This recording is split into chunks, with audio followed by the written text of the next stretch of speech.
Hi guys, this is Chapter 12, Lesson 6 on how to select an appropriate display. You're going to need your math books and a pencil, and we're going to be starting on page 909 and work through 912. So the two things that we're going to be learning today, the first thing is we're going to learn that different displays give different information. So I'm talking about things such as a box plot versus a histogram. It obviously gives two different types of information on those. And the other thing we're going to be doing is, depending on what you want to show, you would use a different display. So what you're going to do on this next page, on the bottom part on the real world link is, first part is you're going to, the display show the maximum speed of 6 animals. So you have a bar graph. So this one right here is your bar graph. And then you have your data table, which is this guy right here. So before we can go further, what you're going to do is, for question number 1, is you're going to use the bar graph, which is this guy, to fill in the number of animals in the column, or the number of animals column in the table. So for instance, I did the first one. So the number of animals that show up between 1 to 5 for the speeds, there are none, because if you're looking at that, you're going to be looking at this right here where I just circled, well, where I put a big dot. So sorry about that interruption. So you're going to be looking at that part for the speeds. So for the next one, between the speeds 6 and 10, you're going to look to see which animals or how many fall between 6 to 10.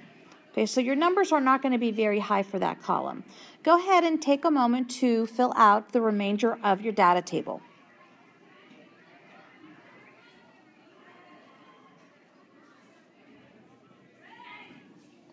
So here you can see how we filled it out. So we don't have a whole lot of different speeds for these animals, or we don't have many animals for each speed, I should say. So look at question number 2. Number 2 reads, which display allows you to find a rabbit's maximum speed? Well, on this one right here, between the bar graph versus the data table, the correct answer is going to be the bar graph. The data table just tells you how many animals you have within that certain range. It does not even tell you about the rabbit, whereas the bar graph does have the rabbit listed, and it will give you that specific information. Number 3 says, in which display is it easier to find the number of animals with a maximum speed of 15 miles per hour or less, and then to explain. On this one, it's actually easier to use the data table, because what you would do is you would find the number of animals with a maximum speed of 15 miles per hour or more, then you would just add up those first 3 rows. So 15 miles per hour or more, I mean, you're just looking at the, or less, excuse me, not more. You're just basically looking at these 3 segments right over here that I'm putting a box around, because that indicates 15 miles and then animals that are less than 15 miles. So you would just have to end up adding the 0 plus 0 plus 2 on that one. All right. So looking at your next page, Statistical Displays. This lists all the different types of displays that we're going to be covering in this lesson. So we're going to be talking about bar graphs, which was an example was given on the previous page. Our box plot, which I call box and whisker plots. The histogram, which you guys have created. A line graph, which we created in our previous lesson. And a line plot, also, remember, it's also called a dot plot sometimes. So here it tells you what it would be best to use for. Now this, you guys, is really important that you know this, not just the histogram one, but all of them. So for instance, a bar graph will show you the number of items in specific categories, whereas a box plot, that's our box and whisker, shows you the variation of the data set, and it's also very useful for large sets of the numbers. Whereas a histogram shows you the frequency of data divided into intervals. A line graph shows you the change over a period of time, and then your line plot shows how many times each number occurs. So this will make a little bit more sense when you actually go through and start getting questions and then knowing which one you're going to use.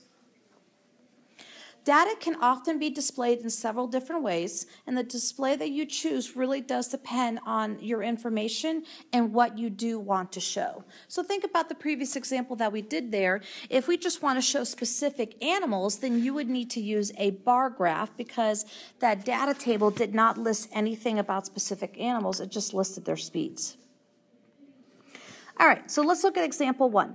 It says, which display allows you to tell the mode of the data? Now, what you need to do is remember what mode means. Mode means the number that shows up the most often. So here you have a dot plot or a line plot, and then your box plot. Now, only one of those two measures are going to give you the mode, and that happens to be the top one, you guys, because if you look at your box and whisker plot, that does not tell you how often a number shows up. It shows you the quartiles, it'll show you your interquartile range, and it'll show you your median, but it will not show you the mode of any sets of numbers.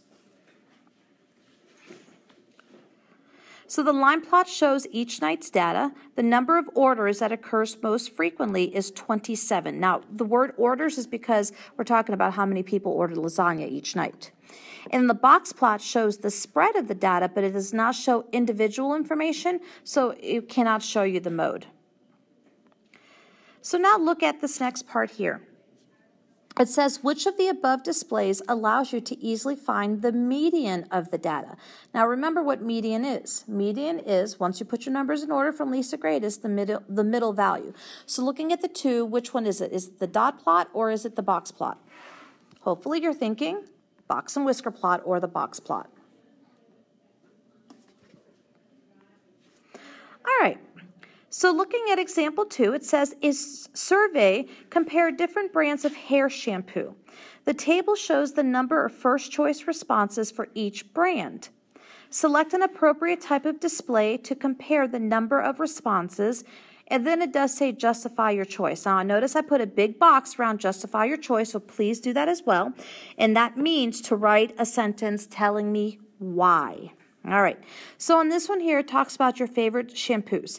So there's brand A, B, C, D, E, and F. We don't know what the specific names of the shampoos are, but you can see that 35 people prefer brand A, 12 people prefer brand B, 42 prefer brand C, 24 prefer brand D, and so forth. These data show that the number of responses for each brand. So a bar graph would be the best display to compare these responses. You wouldn't want to put this on a box and whisker plot because that's not going to show you which shampoo is the most favorable. A histogram is not going to work because it doesn't really show change over time and it doesn't give you intervals or ranges. A box plot does nothing for you other than just organize your information in a different way. So therefore your bar graph would be the best one for you to use. Question number 3, or example number 3, it says make the appropriate display of the data. So now this goes back with our previous example that we were just talking about. So it goes with this information here. So looking at this, we know that we have 35 people that liked shampoo A. We had 12 people that liked shampoo B, and so forth. So what you would do on this is you would draw and label the horizontal and vertical axes, then add a title. All right, so here's what we're talking about. We're talking about this part right here where you would draw these two axes here like this, and I'm just writing over these. You need to label them. So by labeling is having your titles, that's your brand, and then label A, B, C, D, E, F, and then moving upward, this is going to be our number of responses. Now, they went up in intervals of 5. Notice it's even intervals, meaning 0, 5, 10, 15, 20, and so forth. And of course, don't forget about your title, your overall title on your graph that you need on that one. So this one is different than a histogram. A histogram, remember, all our bars touched and lined up, whereas with a box, bar graph, there's spaces in between them because we're talking about different things. We're talking about shampoo A, shampoo B, shampoo C, and so forth. So you do definitely have to have spaces in between them.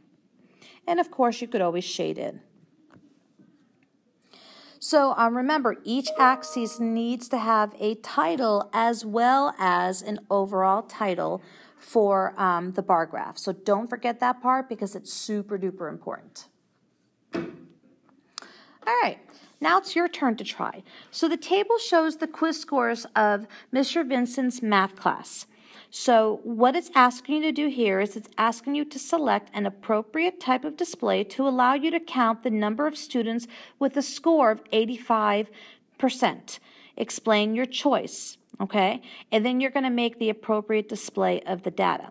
So what you're going to do is you're going to look at this information. No, you do not have to find the mean of this at all. You have to choose a display. So you guys, you're going to be looking at, if you go back to the top of page 910, you're going to choose one of those options that were there. Whether you're going to use a box and whisker plot, a histogram, a bar graph, a dot plot, a stem and leaf plot, not stem and leaf, but you get the idea. You have to choose one of those and explain why you're choosing that, but then you need to create it. So go ahead and do this now. So the best thing for you guys to do is to use a line plot because it'll show how many times 85 occurs. Line plot or a dot plot, sometimes we called it on that. So you want to make sure that you are creating your line plot and you have plenty of room over in this area. Now, I'm not going to make one for you because I want to see what you guys come up with in class tomorrow when I check your notes. All right, well, that's it for our lesson here on this part. So what you guys are going to also do is you're going to go ahead and complete questions 1 through 5.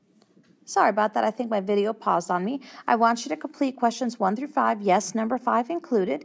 You are going to have to make your own graph over here for the second part of number 4. So please be sure to not only read each question carefully, but you're also answering all parts of each question. All right, guys, that's it for now, and we will see you back in class.